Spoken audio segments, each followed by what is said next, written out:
What up? I'm Dayton O'Donnell. This is my channel, Dayton Does Stuff, channel where I do stuff. This is a video essay on texture in art.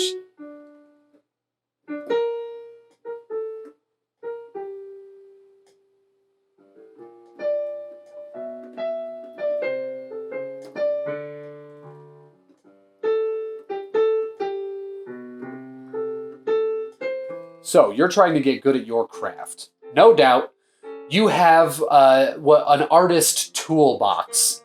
And in that toolbox, you fill it with tips and tricks and tools of the trade that help you create certain effects in your pieces of art. The one I want to talk about is texture. And not like gelatin or the spackling on the wall or the carpet when you're on drugs. I mean an intangible texture. How you can really think of this as a spectrum of simple to complicated, or not a lot going on, to wow, that has a lot going on. I learned about this in music school. I remember I had a corny composition professor, real bow tie wearing, pun making old guy. I think he's dead, actually. Sorry, Fred. And I come in, I show him my composition I'd written of piece for piano and flute. He says, I like it, but right here you've got boom, boom, boom. And then you go boom, boom, boom. And there's a lot of boom, boom, boom. And the whole song's really boom, boom, boom. And I like that. But right here, you put pew. And I was like, first off, you're crazy. Second off, what I'd done, in layman's terms, is I had a bunch of chords that were very thick. Real rich. And they all had kind of the same amount of notes in them. You can think of that. Maybe I had a bunch of 6-note chords. They sound big. And what I'd done was in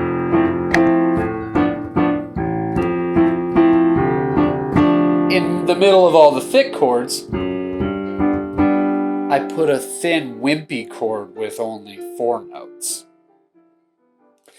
And then I went back to the big chords.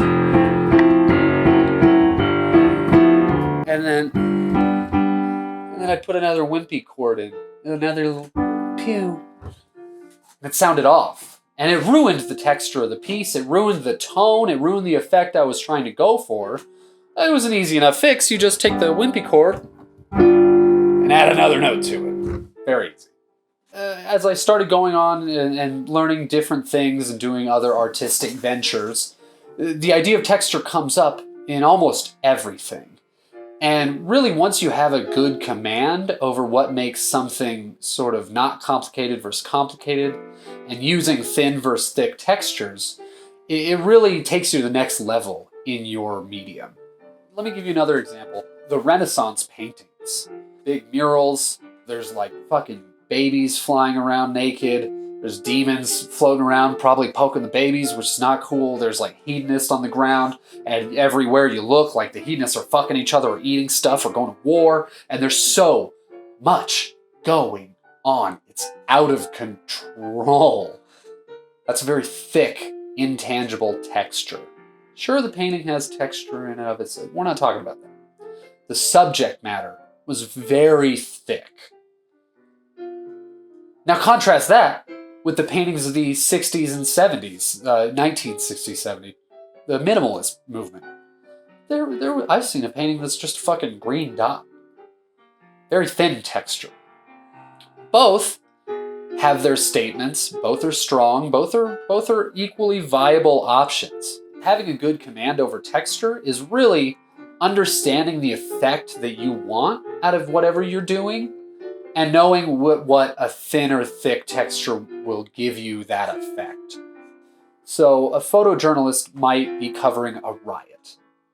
In one scenario, they might want to instill a sense of chaos about the riot. They want to publish a piece that's saying, holy shit, this is an overwhelming problem. So the photo they're going to want to take is of the entire crowd. They're going to want to get all the broken windows. They're going to want to get maybe a storm in the distance, people throwing shit. They want the the Renaissance painting of a riot.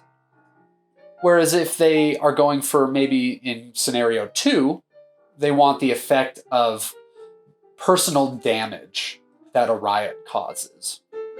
Another strong and powerful point, but they're going to want to get a picture of maybe a person injured crying after the riot, or maybe the picture of one store owner fixing his glass that's been shattered by his storefront.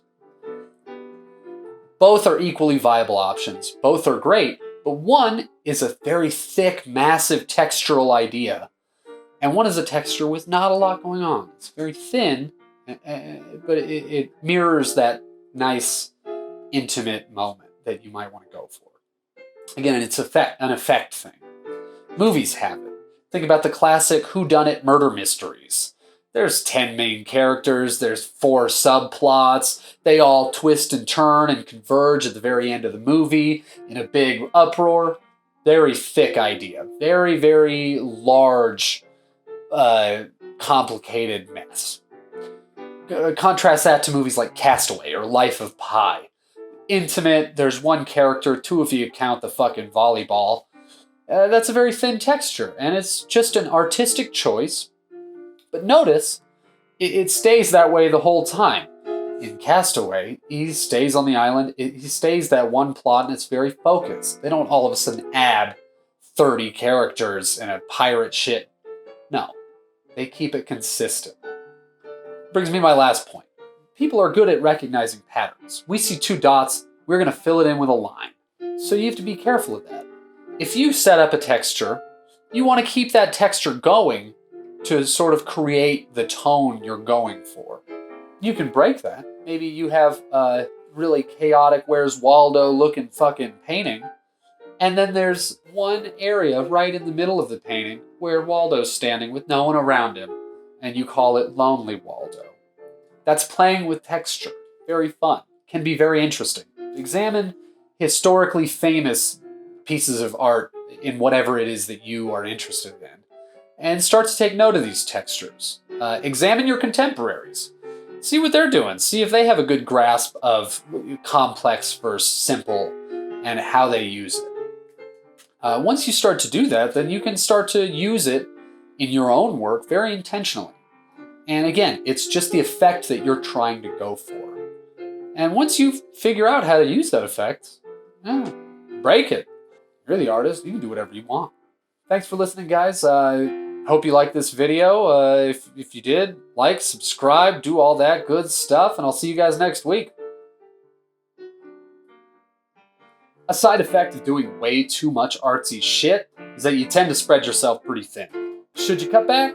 Fuck that. You should get organized instead. I personally use ClickUp, a project management app you can use on your phone, your computer. ClickUp, it's super easy to customize their workflows and create little workspaces within it that can help you manage your precious, precious time. I use it for pretty much everything. I track my short story submissions. I use it to help my editing process. I prepare piano lessons, manage photo shoot workflows. Links below. Go ahead and check it out. Click up.